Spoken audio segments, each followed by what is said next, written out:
Of course, it's time for the Great British Debate this hour, and I'm asking, should the UK fund France's response to the migrant crisis? Now, France is building a CCTV network to stop migrants and catch smugglers organising illegal crossings. It's their latest attempt to increase the number of crossings that they block. Currently, they only intercept around about 40% of illegal journeys. But the cameras, with a 360-degree coverage and automatic number plate recognition, will seek £54 million worth of funding from the UK government. And surprisingly, though, despite giving money, the UK won't have access to the cameras and will still rely on French authorities to tackle the issue. So should we really be funding France's response to the crisis? I'm joined by Steve Valdez-Simmons, who's Amnesty UK's Refugee and Migrant Rights Programme Director. Thank you so much for joining me, Steve. What do you make of this whole idea of cameras and a network to police the French coasts? Well, I don't think it's likely to prove to be helpful to anyone, frankly. I think the issue is that there are a significant, not an extraordinary, but a significant number of people who are unable to find safety in France or who have particularly good reasons to need to seek safety in this country. And this country receives very few people. And so while it makes no provision for anybody to come to this country to make an asylum claim, these are the sorts of journeys that people make. And if we continue to spend more and more money simply seeking to disrupt journeys and forcing people onto ever more dangerous attempts to find safety here, we're going to waste money and harm people in the meantime. And that's what I think this is likely to do. It's interesting. I mean, you don't say harm people in the meantime, but surely some way of stopping the people from getting on the boats, in a sense, would be a good move. The fact that it might discourage people from taking that crossing, because some of those boats are sinking, people are dying. We can't surely carry on with this system that we have at the moment. We've got to do something, right?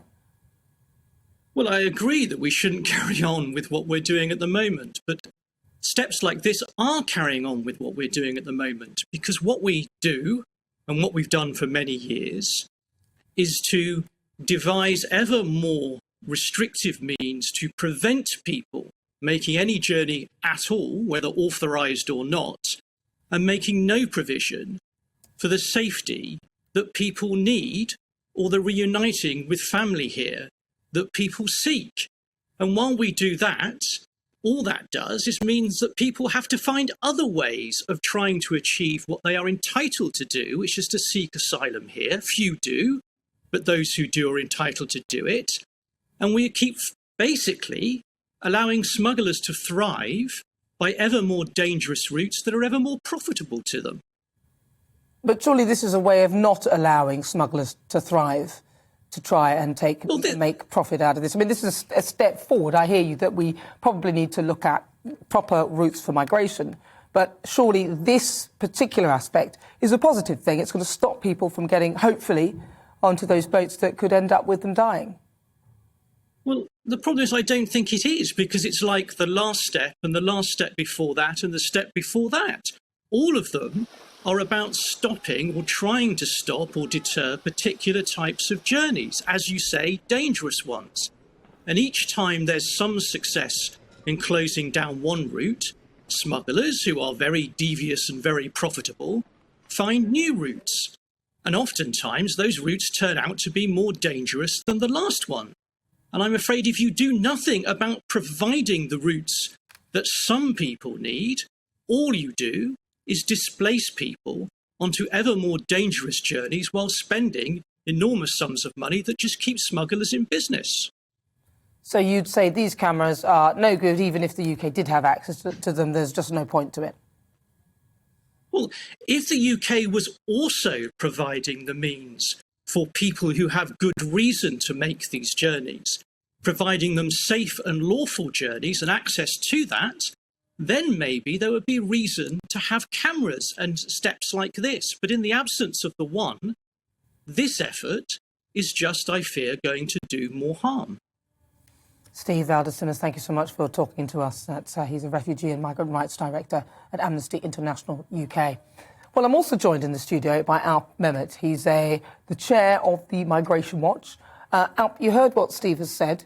I think he agreed with me, actually, in the end, because I'm pretty sure I started by saying that if we actually had a proper sort of migration strategy for people, that the cameras would be a good thing. And he sort of, in the end, slightly agreed with me. But what's the issue that we're having here?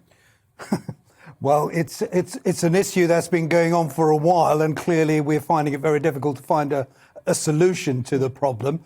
I agree with Steve to a certain extent that the cameras, frankly, are not going to be the solution. They're not the magic wand that is suddenly going to stop people trying to get into this country legally or illegally. I would disagree with him that we don't actually already provide plenty of safe routes for people to come here. And over the past year, if you include those who've come from Hong Kong, those who've come from Afghanistan, add to that those who've come here from Syria over the past few years, we're talking about 120 to 150,000 people in the last year alone. So it's not that there aren't opportunities for people to come to this country if they're seeking refuge.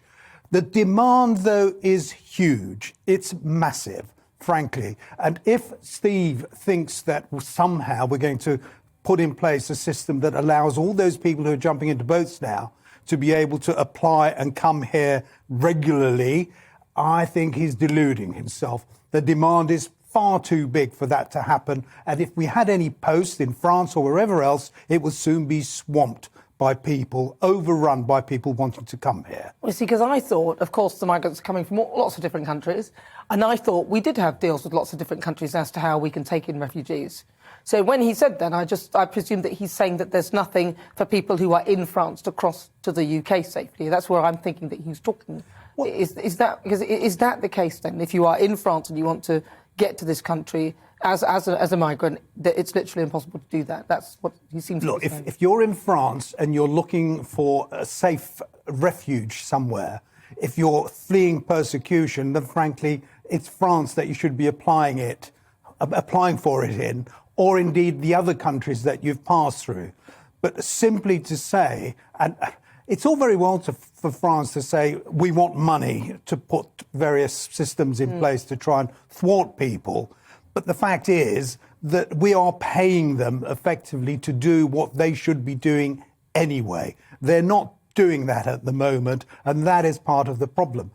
The people who are coming across in dinghies, frankly, they are doing it because they can. They know that once they get into that dinghy and they're picked up by a British vessel, they're home and dry. That's why, and that's the reason why the traffickers are making so much money, because it's so easy to do. Until we send the message back that if you come to this country in that way, you're not going to be given refuge, you're going to be sent whence you came from, then until we get that message over, I'm afraid people will still continue to come. The government, at the same time, is trying to deny us the knowledge, the facts of what is actually going on. They're now not reducing not giving out, they're not informing us of what is happening on a daily basis in the way they were. They're going to give out the figures every 3 months or so. I mean, that is a nonsense. That's hiding. That's running away scared from what is going on. Well, and that's why we've started a petition. So please, viewers of GB News, go to our petition and sign it and say, keep us informed of what is going on, government. It doesn't seem too much to ask, does it? But I suspect they're doing it so it doesn't look as bad, because if one day you've got 1,000, the next day you've got 3, then it's sort of, you don't need to report. If you reported the 3, it wouldn't sound bad, would it? But then obviously they're doing it across a period of time, which should average out a lot as a smaller number. Well, no, it won't. That's what they're hoping. It's going to sound smaller, isn't it? Well, I'm afraid that's an excuse, really, for keeping the public in the dark. We need to know what is going on. We need to monitor their incompetence, because that's what it is at the moment. Yeah, well, I mean, they're not keeping us informed. I don't disagree with you there. And the camera's good or bad thing, then? Is it a start, at least? It's a start, but we're talking about a camera every half a kilometre really, over a 10-mile stretch of beach. I mean, that's a nonsense. It's, and let's not forget that we've already given something like £200 million to the French over the last 4 or 5 years. Yeah. Well, listen, Alp, thank you so much for talking to me about that. That is, of course, Alp Mehmet. He's the chairman for Migration Watch UK. So let's have a quick look at what you've been saying. Elliot says it's France's job to police their own borders, just as it's our job to police ours. We should not be giving them money to do what they should be doing in any case. Bob says possibly, but pay by results rather than giving them all the cash up front. Matt says, well, we left the EU, plain and simple. They need to sort it themselves, frankly. Keep your thoughts coming.